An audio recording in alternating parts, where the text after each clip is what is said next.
The following program is made possible by the friends and partners of Creation Today. This week on the Creation Today show. Well, you need to care about the lost. And if you have no concern for others to be saved, Spurgeon said, well, then you're not saved yourself. When you got saved, whoever you are, was it some strong apologetical question that was holding you back? I dare to say that you were just in your sin. You were in darkness. You were darkness. You loved darkness. And then one time, God invaded your time and space, and he saved you for reasons known only to him. Welcome to the Creation Today show, where we bring together interviews with experts and solid Bible teaching. Your host, Eric Hovind, affirms the ultimate authority of God's Word, the truth of creation, and why it matters to you. Have you ever found yourself in a conversation about faith only to feel stumped by a tough question or an unexpected argument? Or maybe you've been in a conversation where emotions were running high, and when that happens, logic seems to get completely lost, and you're left wondering, how do I respond in a way that honors God and points people to the truth? Well, today you guys are in for a treat. In this episode of the Creation Today show, we're going to dive deep into the art of answering every argument with clarity, with confidence, and with compassion. I'm thrilled to be joined by someone who has mastered this very skill. So if you're ever struggling to find the right words in a challenging discussion, or wondering how to effectively engage people who disagree with you, this episode is for you. So get ready to take some notes, guys. You're going to be equipped, encouraged, and inspired to stand firm in your faith. Hey, if you're new to the Creation Today show, we are on a mission to disciple the world one person at a time. Our goal is to take people's stumbling blocks and turn those into stepping stones so that everyone can see Jesus as both the creator and the redeemer of mankind. If you want to help our mission, you can become a partner at creationtoday.org/partner. Now, you guys are truly going to love my guest. He has spent years studying, engaging in meaningful conversations and dialogues with skeptics and seekers and believers alike. His insights are incredibly practical, they're biblical, and they're really easy to apply. So whether you're in a casual conversation or a full-blown debate, whether you're in a casual conversation or a full-blown debate, today he's going to share with us some strategies to handle everything from emotional reactions to logical fallacies, all while keeping the focus on what's most important, and that is the sharing of the gospel. He's the Senior Vice President of Living Waters and the Dean of their online school of biblical evangelism. With over 25,000 students, he's a popular speaker at conferences and universities. He also co-hosts the Way of the Master podcast, where they equip Christians in evangelism and apologetics. He's a movie producer of well-known films like 180, Evolution versus God, and What Is It?, which is an incredible documentary on the subject of abortion. If you haven't watched it, you got to see it. He and his wife, Laura, have homeschooled their 5 children. Ladies and gentlemen, please help me welcome Mr. Mark Spence. Mark, thanks for hanging out with us today. Well, it's a joy to be here. Boy, after listening to that, I can't wait to hear myself speak. I mean, you almost feel like I'm the second coming. Listen, I'm saved by grace, brother. I have been blessed to know you for more than 20 years now, and all of that is true. It's all completely accurate.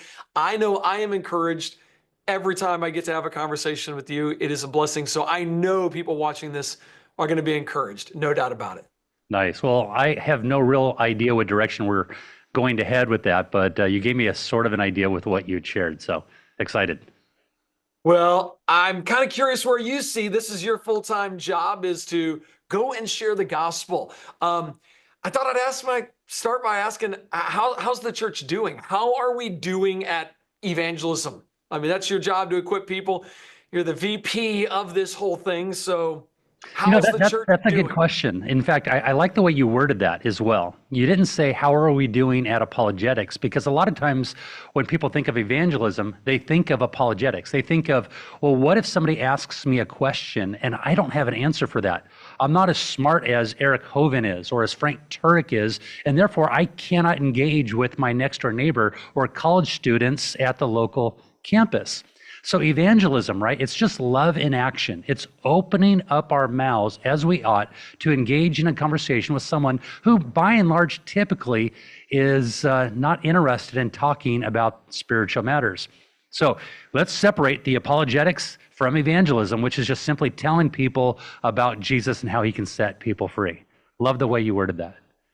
Nice. Well, how's the church doing in the evangelism side? I love the apologetic side. I love making the arguments. I know you have that as well, and have a love for that. On that evangelism side, how's the I church might have doing? a skewed view on that because I think everybody around me shares the gospel, and I don't think a lot of people can share that and say that same thing. I think it was Bill Bright who said less than 2% of the church actively shares the gospel with people. Right. Well, I'm with Ray Comfort, who goes out twice a day to the local college campus to share the gospel with people. On Saturdays, he goes down to the beach, and on Sunday, he goes to a local park. Right. So this is my sphere of influence. And the guys that I'm around that I rub elbows with are much in the same way, that it's not necessarily a Friday night event, and that is a great thing to do, but it's as they go, they realize they are going to grow. They're not trying to get all of the answers to all of the questions that are going to be heading their way. They share the gospel as they go to the supermarket or as they go to the restaurant. They pay for the food of the person behind them, and they hand a gospel tract to the person who's taking the order, and then they hand them a gospel tract and say, can you give it to the guy behind me? So that's kind of the world that I'm in, and it's I think a lot different than the average Christian. When I travel and I speak in universities, or when I travel and I speak at different church events, I know that's not necessarily the case, but I think it should be the case, right? I mean, here we are in the earlier part of 2025, and let's just kind of make it our aim that as I go out, I'm not just going to get a boba or some sushi or get a new shirt. I'm going out to share the gospel, which means I can be placing gospel tracts in coat pockets or in cases of beer, or I can put them at the laundromat on top of the table. And I'm just going to see if there's an opportunity to engage into a conversation. So I think it can be better. I think that has been said, or it can be said at any time throughout the annals of history. But where are you at? That's what I like to say, right? Where are you at when it comes to sharing the gospel? Are you further along today than you were last month, right? Because it's easy to compare ourselves amongst ourselves. Well, I want to be like the next Ray Comfort. No, don't be the next Ray Comfort. Be the first you. Where are you at when it comes to handing out tracts or engaging in conversation? That's where we need. Boy, how many people would love to have that kind of environment to be fostered in, and to actually get that kind of training, hanging out, and boy, I guess that's true. You guys could be somebody that creates that environment in your church. You could be the friend that is doing that and encouraging other friends to go out and evangelize. That is awesome. Mark, you should write a book about this, man. Have you ever thought about that? Well, I did write a book with Kurt Cameron and Ray Comfort called The School of Biblical Evangelism. But you know what we should have is we should have some sort of like a summit evangelistic conference in Florida where people can come and attend, where you could speak, I could speak, maybe John Harris from Europe. Oh, love John Harris. He's amazing. He is. Let's do it. You would do that. You'd come here to Florida. You would leave your beautiful state of California and come to the state of Florida. You'd do that. If you organize it, Eric, I will come. Build it and I will come. Ladies, we're doing an evangelism conference. I'll find it. I'll book it. I'll get it all figured out, man. We will launch an evangelism conference right here. If you're serious about it, we'll do that right here in Florida. Let's do it.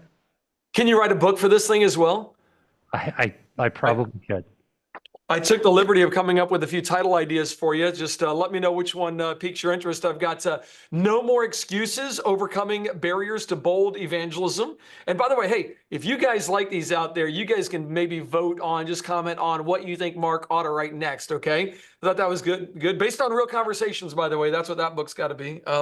I got another idea here. One step ahead, because Mark, when I watch you evangelize, you are always one step ahead of wherever anybody is going. You know where they're going, you know what they're going to say, and you're one step ahead. The strategy for evangelism, or maybe you should do say what to say when you don't know what to say. Mark, that's you right there. You're gold. You're never at a loss for words. Kind of small title there, but blurry. How to Hear Well Done. Because that's what we want, right? At the end of the day, How to Hear Well Done by Mark Spence. 3 more here. Oh, take someone with you. I was like, this would be a good title for Mark Spence. Like, don't we want to take somebody to heaven? Like, why leave somebody behind? Take somebody with you to heaven. Two more. Not my favorite, but coffee and conversations, how to effectively witness to the lost. Maybe that's it, And then asking the magic questions. That one's a terrible title. But anyway, we'll throw those last two out. You guys vote on it. Which book should Mark write? Did any of those stand out to you, Mark? You know which one you're going to write? I like most of them, but we should co-author that book. You do the work. I'll put my name on it, and you got a deal, buddy. I love it. I'd be happy to do the work. I would co-author a book with you in a heartbeat. I've got people here that do the work for me too. So I'll have my people get a hold of your people. Well, let's talk about this. How do we stay one step ahead? Like when it comes to conversations about evangelism, like what it would have to start with, like the objections to evangelism. What's the biggest objection that you see to evangelism right now that people try to use? Well, the number one objection that I get out on the streets is if God is a God of love, if he truly cares about what's happening, why is there evil and why is there suffering inside the world? And when this question is asked, it could either be one of two ways, right? It could be an emotional charge, like maybe they're going through something or they've gone through something. For example, I was talking to a young lady at Long Beach State who, when I was all done debating a professor, she asked the question. She wanted a little bit more inside information concerning this. And she said, listen, why do the innocent suffer? I'm just curious. And I try to maintain what I normally do, which is answer a question with a question. It's called the Socratic method, right? Greg Bahnsen was very smart at doing this. He was a professor at USC, and he utilized the Socratic method into the ground so well so that one of his students asked him the question, why do you always answer our questions with a question? And his response was, well, why not? Answering her question with a question, it causes critical thinking. Of all the questions that you could ask, you chose that question. Why did you choose that question? When I was talking to the student, she said, well, I'm 29 years old. I have cancer. Both my parents are dead. I have no siblings. I have no boyfriend. And when I die, my name dies with me. So for her, it was an emotional question. She did not want me to go off on the ontological argument for the existence of God or the cosmological argument for whatever those even are. She wanted to know the meaning of life and if there's nothing that happens after this life, why am I living such a short amount of time? So I looked at her and I said, look, I think you're asking the wrong question. It's not why, God, is this happening to me? Or where are you, God, when bad things happen to good people? But it's, God, how kind are you to remind me that I have an appointment with death? When 350,000 people die every day, that's 150,000 people that we see and 200,000 preborn babies inside the womb that die every day. Most of these people are planning for tomorrow, but tomorrow never comes knocking. How kind is God to stamp eternity on your eyelids, that whether you're awake or asleep, you have this revelation. I am about to die. Where's God? What is the meaning of life? And what's going to happen to me when I die? And she looked at me and she's all, wow, you've given me a lot to think about. Now, it's much different from a skeptic who comes along and says, why do bad things happen to good people? Or where's God when the innocent suffer? And for that, I perhaps would use a presuppositional approach to challenge them. Now, when somebody asks me a question, I want to just answer the question. I believe that Christianity is intelligent. But when they put God on trial, I change my method of answering from evidence to presuppositional apologetics, and I challenge their worldview when that happens. But all the while, I'm just trying to get to the gospel because it's the power of God unto salvation. Guys, are you taking notes here? If you go, you will grow. That's the first thing. I like that. Did you make that up or did you hear that from somebody else, Mark? Because that was really good. I don't think it was very deep, but it's so true. I feel like most young people that walk away from the faith, I'm like, if your youth group went out and did evangelism, you would have grown in your faith and been able to answer questions, and your youth pastor would have had to answer questions that you won't hear normal Sunday school answers to, and that would have caused you to grow, and I don't know, maybe you wouldn't have walked away. So no, that's so true. I remember hearing Hank Hanegraaff saying before he became the Bible Answer Man and before he apostatized, went to the Catholic Church, but I heard him say when he got saved, he immediately began to go out and share his Christian worldview. And he said, hey, look, team, when somebody asks you a question and you don't have an answer for it, come and get me. Not because I have all the answers, but I want to hear the questions that are being asked. And then he'd go back and he would try to prepare for that question as if he was going to be asked that question in the near future. Well, this is something, if you guys don't know Mark, he is great at writing those and logging those questions down. If he goes somewhere and speaks, has students write questions, he keeps a list of those things and actually has people help answer those. And really is that kind of what started the livingwaters.tv? You guys just answering questions, isn't that kind of what it is? Yeah, it really is. Living Waters Equip is a branch of Living Waters TV, so livingwaters.tv. And we were bringing in the top professors, theologians, pastors who can answer on a street level questions that they get out on the street. Why the Bible, not the Bhagavad Gita? Give me a 2-minute answer, right? And so as we begin to bring in these different people, they begin to answer these questions, and then we realized that we had something much bigger than what we had imagined. So we have in the queue, I think, 700 more questions answered, videos ready to go on that branch of Living Waters TV called Living Waters Equip. And we're talking people like Vodi Bakum all the way to Frank Turek. You got all kinds of people on there answering questions. That's right. Are you on there? I'm on there. I subscribe. What is it, $75? I am in, man. No, I mean, did I interview you for Living Waters Equip? I don't even remember. You've been so generous with your time to me. I mean, if we're really going to do this conference, this summit, then absolutely, I would love to be interviewed on Living Waters Equip. That would be. I feel like you give better answers. I mean, are you going to go with my specialty? Are we going to talk about dinosaurs or something like that? Boy, that would be true. We had Ken Ham on, and he just recently. He does an okay job of talking about dinosaurs. Yeah, I mean, when he was there, when they were alive, it's hard to beat that. Yeah, he's 9 days older than dirt. All right, well, let's talk strategy here for a second. Yes, I'd love to be a part of Living Waters Equip. That would be amazing. Man, how much prep would I have to do for that? I want the questions ahead of time, okay? If I got to get them down to 2-minute answers.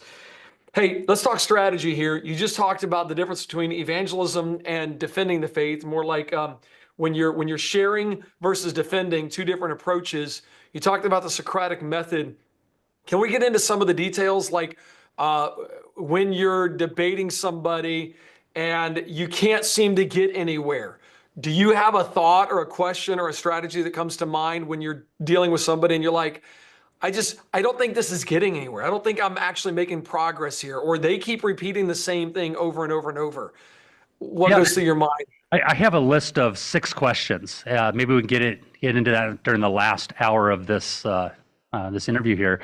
But yeah, we have to start with a presupposition, right? I understand that they have presuppositions. I tell them from the beginning, I have presuppositions. I presuppose that the Word of God, the Bible, is God's Word. It is the actual Word of God. And I also understand that they don't believe that. So when I engage into a conversation, when they ask me a question, it makes sense for me to use the Bible as my ultimate source of authority. Let me give you my answer from the Bible. I'm a Christian. That only makes sense. What are you going to use to answer the questions that I give to you? And what do they say? Well, I'm going to use science, reasoning, common sense, things of that nature. And I might say, well, this should be a great conversation. My name is Mark, by the way. Let's keep this cordial if possible. I'm not going to raise my voice. Maybe you can do the same. But let's stay consistent as we begin to talk. Stay consistent within your worldview. You want to use common sense and logic. I will do the best I possibly can using the Bible. But every time they ask a question, I don't give them the ability to ask a second question until I've asked a question. Because that's the way a conversation works. Otherwise, it's a monologue, right? Let's have a dialogue. You ask a question, I will do my best to answer it. And then now I'm going to ask a question. You do your best to answer it as well. But we have to remember that when we evangelize, evangelism will naturally move into a realm of apologetics, where you defend what you believe. Greg Bahnsen, the presuppositionalist, he said, the apologist who fails to get to the gospel is cruel and proud. He's cruel because he's failing to give his opponent what he needs the most, which is the gospel. And he's proud because he's more interested in coming across as an intellectual elitist than to demonstrate that all glory and honor belongs to Jesus Christ. We go to debates, we watch debates, and what are we looking for, Eric? We're looking for my side to sweep the floor with your side. We walk away saying, my side won. That's what we're looking for. And that's shameful. Honestly, I remember when Ken Ham had debated Bill Nye, the not-so-science guy, and he had asked the question, who do you think is going to win the debate? And I said, I think whoever shares the gospel is going to win the debate. And I'm not expecting too much from Bill Nye. Share the gospel and you're going to win, because it's the gospel that is the power of God unto salvation. So let's go back and forth one at a time. I try to maybe lay a framework, and that's what I'll do in the latter part of this hour. These 6 loaded questions. In fact, I went on our podcast and I laid out these 6 questions, and I said, hey, look, these are the questions that I'm going to ask Bill Nye, because I was due to speak at the Creation Science Museum down in Santee, California. I got a phone call from the curator saying, hey, Bill Nye's going to show up and he wants to challenge you concerning the age of the earth and dinosaurs. Are you up to it? And I said, sure. I laid out these 6 questions on our podcast that I'm going to ask him, and he never showed up. I don't know why he didn't show up. I want to believe that he didn't show up because he thought these questions were so powerful, and these questions got back to him, and there were no answers for it, that he was just left in a quagmire. But it was packed out with atheists. There were 2 overflow rooms, and then we filmed it ourselves. We haven't done anything with the footage, and I just answered questions from the atheists to the best of my ability. And I don't have all of the answers to the questions that are being asked. Sometimes they're pretty similar questions that I might hear on the regular, but I think that framework is very important. To the average person who says, well, Mark, I mean, this is your job. You're supposed to be good at debating. You're supposed to be good at going out there on the street. You know, I'm not an extrovert. I mean, to say I'm only going to let you ask one question and then, oh, I got to ask a question. That takes a little bit of like extrovertedness to actually do that.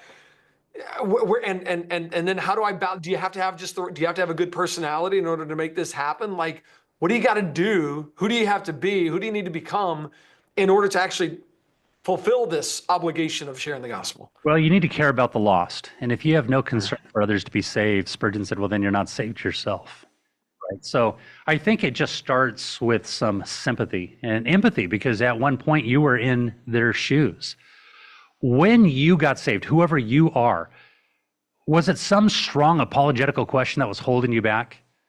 You said, well, nobody can answer that question. If somebody answers that question, well, then I'll become a Christian. I dare to say that you were just in your sin. You were in darkness. You were darkness. You loved darkness. And then one time, God invaded your time and space, and he saved you for reasons known only to him. And if that be the case, if it was the simplicity of the gospel that the Apostle Paul said that he was not ashamed of, well, then you don't need to be ashamed of either. Go out and begin to hand out gospel tracts. You know, drop them in different remote places. I think a great place to start conversations are at laundromats, right? People, they throw their clothes in there, and now they're just hanging out and they're reading a book, and they don't normally read. So they don't want to read anyways. Or they're scrolling through Instagram or Facebook. Just engage in conversation. Bring your clothes to the laundromat and throw them in, and as you wait, look around and try to engage in conversation. Say, you know what? Man, laundromats, interesting place, aren't they? You know, you meet all kinds of interesting people, you know, as we clean our clothes. Has your soul been washed in the blood of the Lamb? No, don't say Exactly. that. How do you make that transition? Yes, I can see Ray, by the way, already doing a special at laundromats. I can totally see the next movie being something like that. Yeah, just engage in a conversation. And what I would do, right, have some gospel tracts with you and just say, hey, you know, it's good to meet you. My name is Mark. You come to the laundromat often. Hey, you know, I don't. This isn't a place where I typically go, perhaps.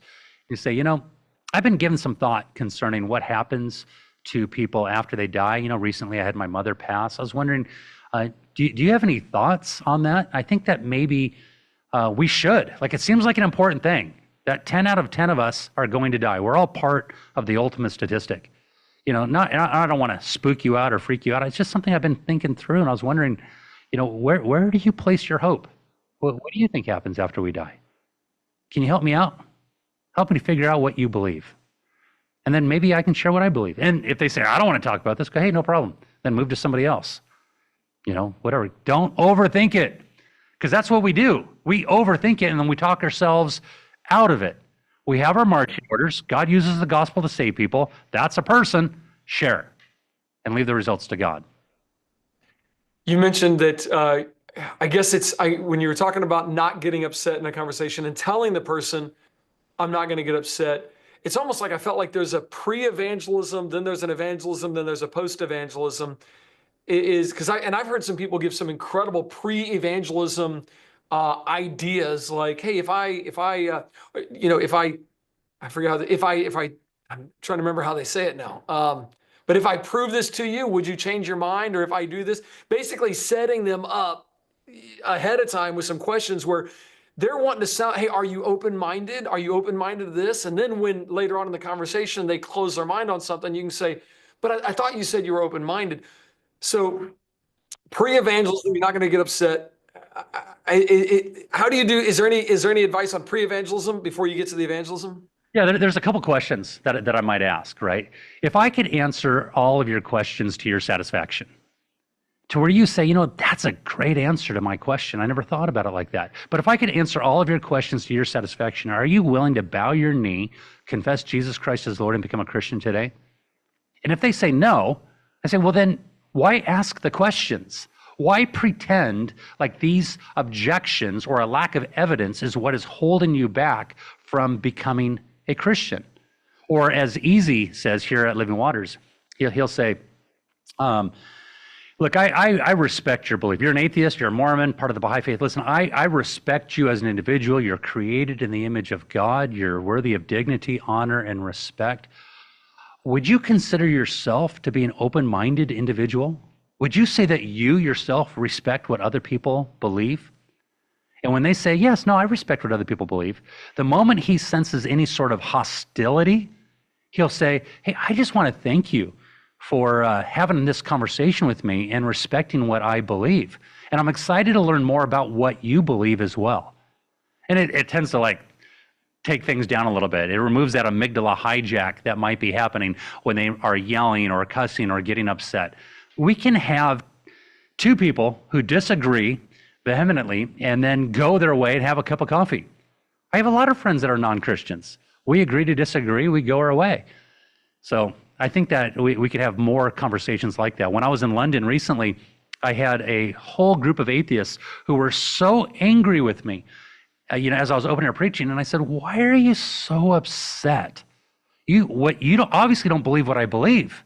You think what I believe is equating to that of pink unicorns. But let's just have a rational conversation. Let's take it down to a conversational tone. I want to know what you believe and why you believe what you believe. Fair enough? You go first. And then they go. So, man, how many conversations go well and how many don't for you? I'm curious. I'm thinking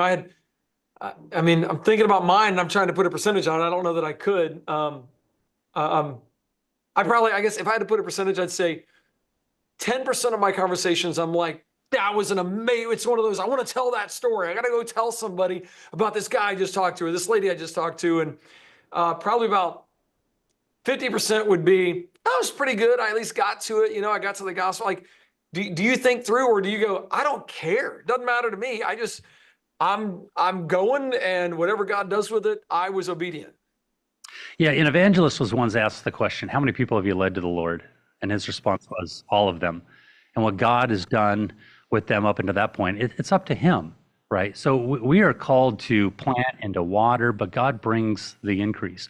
We are looking for some huge fruit from a conversation, and God isn't looking for us to be fruitful. He's calling us to be faithful. And if we are faithful with the message, well, then God will be faithful to bring forth fruit in his timing and in his way. We want to plant the seed, water the seed, and we want to see instant fruit. We want to see and go back to our peeps and say, look, this person got born again. And obviously that would be amazing. But isn't it okay for somebody to come along after you and to water the seed that you planted, or for you to water the seed that somebody else had planted? So how many success stories do I have? I want to say almost all of them. They're all successful because I'm faithful with the message. Now, occasionally, let me share with you an unfruitful experience. Not too long ago, I had a guy come to me and he said, "Hey, Mark, will you take me out and do some one-on-one evangelism?" And I said, "Yeah, absolutely." We went to a local area here by Disneyland. I found out that this guy that I'm talking to just got his degree in philosophy. And that tickled my intellect, and that tickled my curiosity. And I was so excited to talk to him because I love philosophy. I love engaging in a conversation and seeing exactly how much they know and demonstrating how much they really don't know. So I put him inside of a philosophical pretzel within about 60 seconds, demonstrating that his degree and however many thousands of dollars he spent on that is of no use.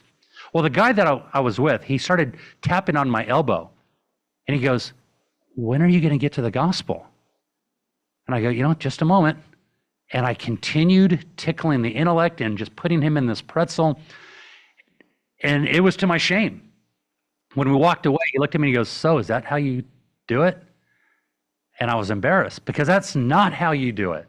Right? We can win an argument and we can lose their soul. That guy didn't walk away saying, "Man, that Christian cares about me."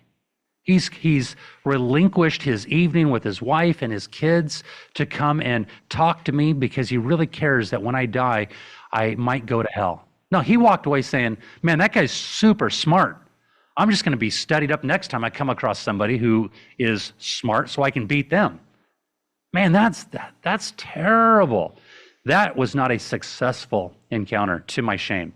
So I want to have them ask a question, I ask a question, they answer it, I answer it, but ultimately I'm attempting to get to the gospel. And if I don't get to the gospel, I think that becomes a failure.